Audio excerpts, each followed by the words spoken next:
Hi, welcome to Citizen Survival Plan, and welcome back if you've been here before.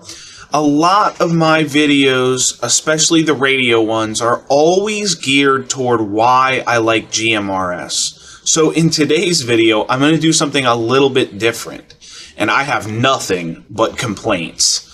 I am going to go over everything wrong with getting into each radio system, the problems with every single one of them, and what you might run into. So let's just get right into the video. Let's start with ham radio. A lot of what I look at is prepping related, not hobbyist. A lot of ham radio operators are hobbyists. They're not necessarily into preparation and preparing like I am. So just keep that in mind as I'm going through this. A lot of the reasons that I have for not liking one radio system over another is me being clouded by wanting to prepare for collapse and communicating with the people that I want to communicate with. The biggest, most glaring problem with ham radio, and when I wanted to get into radio, I initially looked at ham radio, and that's what I wanted to do. The biggest problem with it is I wanted to communicate with the people around me, like family members, friends, the guys that go to the shooting range with me. Like, these are the people I wanted to hook all of our radios up and talk to through repeaters and through simplex. And I found out very quickly that I couldn't get everyone to get their license. And that is the biggest, most glaring problem with ham radio. It is safeguarded by the ham radio clubs, the AARL, and the people that are the hobbyists for ham radio. They don't want other people on unless you can pass their test. For VHF and UHF, in my opinion, there's no reasoning behind needing a license. If you can operate a GMRS license on UHF or VHF, or GMRS is UHF, but if you can operate a GMRS radio and you can do offsets and get into the repeaters, there's no reason why you can't use UHF on ham. It operates pretty much the same. There's some other capabilities you can get into that I'm not going to get into in this video, but for the most part, it's the same. So convincing all of your buddies and your family members to get into ham radio and pass this test and get a license is just a no-go. It's just not going to happen. A lot of the people who I have hooked up radios that I can talk to, I set up their equipment. Meaning I went out, set their antenna up, programmed their radios, handed it to them, and it's ready to go. So them even hooking up their own radio is not a reality. They're definitely not going to go take a test. So that's the big thing with ham radio. The other problem with ham radio that I see is the HF frequencies that the ham radio operators talk about talking all over the world on. I think there's a misconception that people think that if they could just access some of the frequencies and bands on their Baofeng, their UV5R or whatever, that they could talk all over the world with their UV5R. Well, there's a lot of capability through repeaters and stuff, but typically speaking, you're not going to travel and talk all over the world on your UV5R. It's just not that type of radio. When ham radio operators talk about this, what they're talking about is using high frequency, HF radio. This is an entirely different radio with an entirely different antenna and setup. It's really long range, it uses skywave propagation, and it's a little bit more complicated to get into and more expensive. So I want people to keep that in mind when the ham radio operators talk about talking all over the world. It's really on HF. It's not on your UV5R. Typically speaking, I know there's so many exceptions that people comment and they're like, that's wrong. It is very much HF for that. Another problem with, and again, this is me being a prepper, not a radio enthusiast, the biggest problem with also jumping onto HF is it's good for talking like base station to base station if you have an antenna set up at your home and you have a big radio, but your UV5Rs, like everyone has one, like all your prepper buddies with guns and their AR-15s, they all have a little UV5R. The HF doesn't transmit to those handhelds. HF is all on base stations, basically. Now, I know there's going to be an exception. Somebody's going to come out with some exception, but typically speaking, your handhelds don't receive or transmit on HF. So when you're transmitting HF, you're only going to other HF radios. And that's another problem in itself too. If you got into ham and let's say you had an aunt or an uncle or a friend that was living, 2, 3, even 600 miles away that you wanted to contact, you have to get them to get their ham license and you have to get them to set up an HF radio. So it's really hard to do. I have found that basically nobody wants to do it. And that's nothing against the radio system. That's just the reality of just living in the world. And the people just don't want to do it. They don't want to get their license. They don't want to set up HF radio. Okay, let's move on to CB radio. I have got a ton of comments about how much better CB is than GMRS. And I will say there is some truth to this, but the problem is the only way to make CB good is if you break the shit out of the rules. I mean, you gotta absolutely obliterate and shred the rules and push a ton of power on CB to make it worth it. CB radios typically use 4 watts, and on SSB, you need a fancier radio for this. You could do 12 watts. Those are the approved CB radios that are allowed to operate within the actual rules of CB. Now, this is where people keep commenting. If you hook a CB radio up to 100 or 200 watts or something crazy, yeah, you can really push CB far. It's an HF frequency, so at night and stuff, you can get skywave propagation with it, meaning you can start bouncing it off the ionosphere. Now, I want people to also keep in mind that's also based on conditions. Sometimes during the day, it won't work as good, and at night, it works better. It really depends on a lot of things to make CB go far, because it's HF. You're starting to mess with things that are a little bit more complicated when you're pushing that much power. It can be done, again, absolutely killing the rules on it. Some people are going to say that nobody cares about the rules and the rules don't matter and the FCC is never going to do anything about a CB person transmitting that much power on CB radio. Feel free, if you want, to take a CB radio and hook it up to 200 watts. You could probably go really far. The second problem with CB is there's no repeaters. So it's all simplex communication. And this is where GMRS sort of jumps in and kind of fills that gap.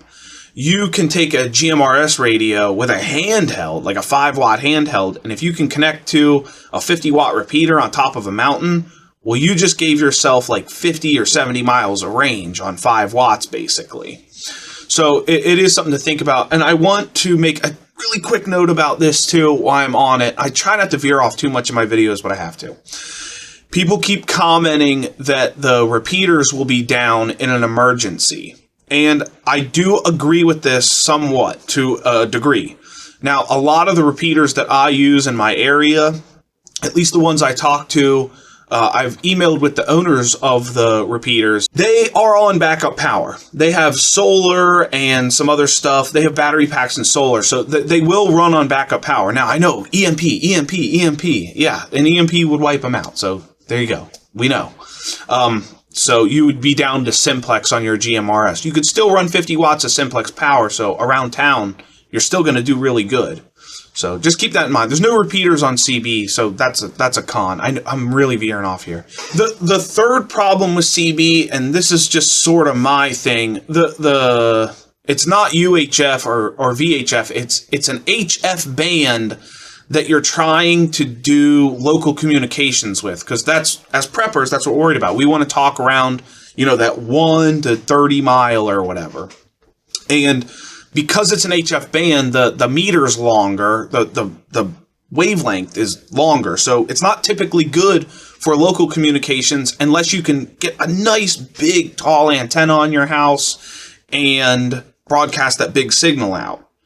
So UHF and VHF are better for local communications. They're better at flooding your immediate area with signal. Let me veer off one more time here on that. I've seen comments where people say, oh, HF, you could take a vertical antenna and you could really flood an area with HF signal, because CB's HF. And there's other HF, but in my other video, I did say that HF was not good for flooding your immediate area with signal. And in my mind, that's true, but it's also sort of not true. I kind of got this wrong just a little bit. The problem with flooding an area with HF signal is everyone on handhelds isn't going to hear it unless you're using a CB radio that's a handheld, and those suck. I've talked about those. Even if you could hear it, you wouldn't be able to transmit back. CB handhelds really are limited to like a mile maybe. They are terrible. That's why I like GMRS for going back and forth with area coverage. So yes, you can flood an area with HF signal. The problem is only other people with HF base stations are going to hear it. Everyone on handhelds, they're out. They're pretty much out. So back to my reason the third reason I don't like CB. The radio wavelength is too long for good local coverage, but not long enough for skywave propagation unless you're using a ton of power. That's my problem with CB. Okay, MURS, this is going to be a short one because MURS just sucks. There's no other way around it. It's just a shitty band. It's not really good for anything unless you're going to break the rules again. So if you get a MURS radio, it's 8 channels. I think it's 8 channels. I always get this wrong. I'm pretty sure it's 8 channels. And it's 2 watts of VHF power. Now, this is why MURS is actually kind of cool. If you get a UV5R, you could put MURS channels or frequencies into a ham radio, base station, and or handheld. So the handheld, you could push MURS at 8 watts, and with a base station, 100 watts or something. Who cares? I mean, again, you're going to be breaking the rules. This is not advice. It's just something you could do if you really needed to. If you wanted to use a VHF band without a license, I don't think anyone's going to care, but there's always commenters that say they will, and then there's people that say they won't. I've transmitted on MURS on a little UV5R and 8 watts, so I had nothing happen to me. So, I mean, I do it sometimes. So the third problem with MURS is you can use it on the base stations and on your handhelds with added power, but there's no repeaters, so it kind of kills it. You can only kind of use MURS, if you're a prepper, as a supplementary VHF 8 channels that you can access. There's no repeaters on it, though, so that's the third problem with it. Okay, finally, we're going to get into GMRS. This is everything I hate about GMRS. You are limited to 8 capable, powerful GMRS channels. You have your 8 repeater channels which share with your 8 high power channels on GMRS. So it's like channels 15 to 22, you can use all 50 watts, but the repeaters also transmit on your regular GMRS channels. So really we only get 8 channels. The repeater channels kind of don't count because they're transmitting on regular GMRS. So we're really limited. We have this small of a little band on GMRS to actually use. Now, I will say GMRS in my area a lot of times it's not that busy. So I could go all day scanning the GMRS channels and repeaters and not hear anything for hours. So it's a problem, but I also don't think it's busy enough to be a problem yet. In the future, that might be a bigger deal. Number 2 on GMRS, the problem with it, your simplex communications on that UHF band are pretty limited. So repeaters on GMRS are really easy to hit. You can hit one 50, 60 miles away, maybe even 70. So because the repeaters are high up in the mountain and you're just transmitting through the air and you can hit them no problem.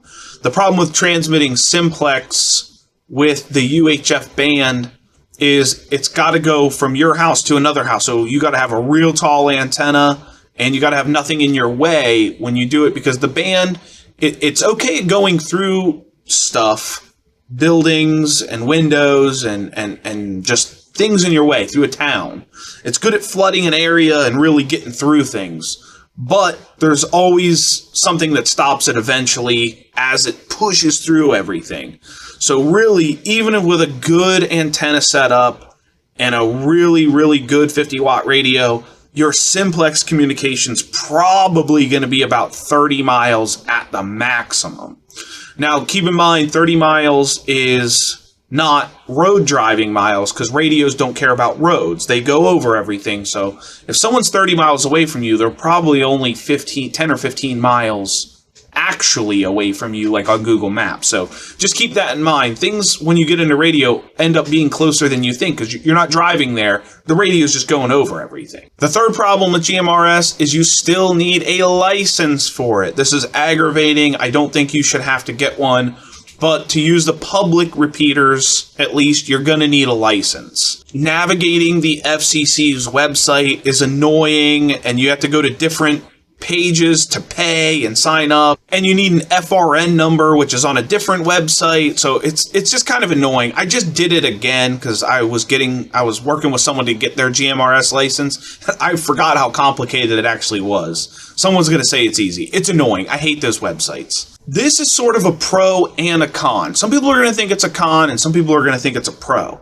The family radio service, FRS radios that kids play with and stuff, operate on your GMRS frequencies. You typically won't hear them because they only transmit, a half a mile to a mile because they're so limited.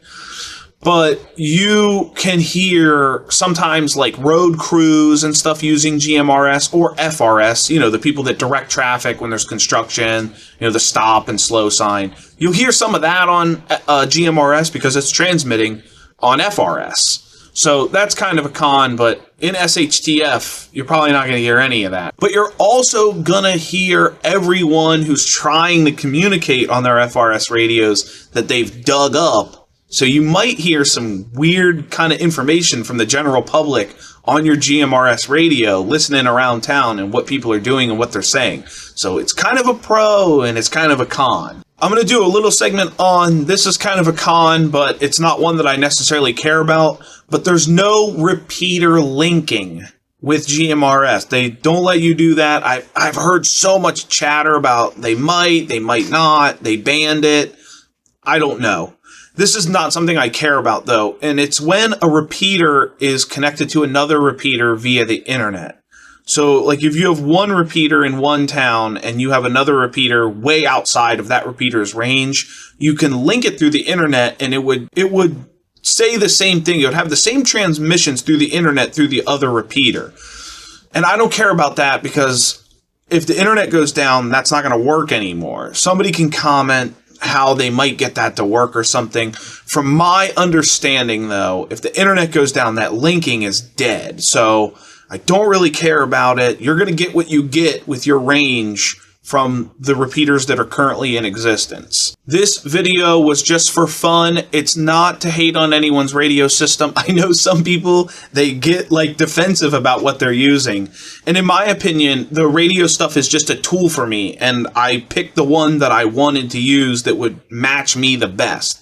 As a prepper, we take all kinds of tools from different genres and different hobbies and we adapt them to ourselves. Like our water filters and stuff are from hiking and we use radio. I pick GMRS for prepping. Like we are preppers. We're taking all kinds of different stuff and adapting it to what we need. So radio was just a tool for me. I just simply show the shortcomings and the pros to a lot of these radio systems. I hope this video helps people pick the radio system and learn a little bit more about how they work. Thanks for watching. We'll see you in the next video.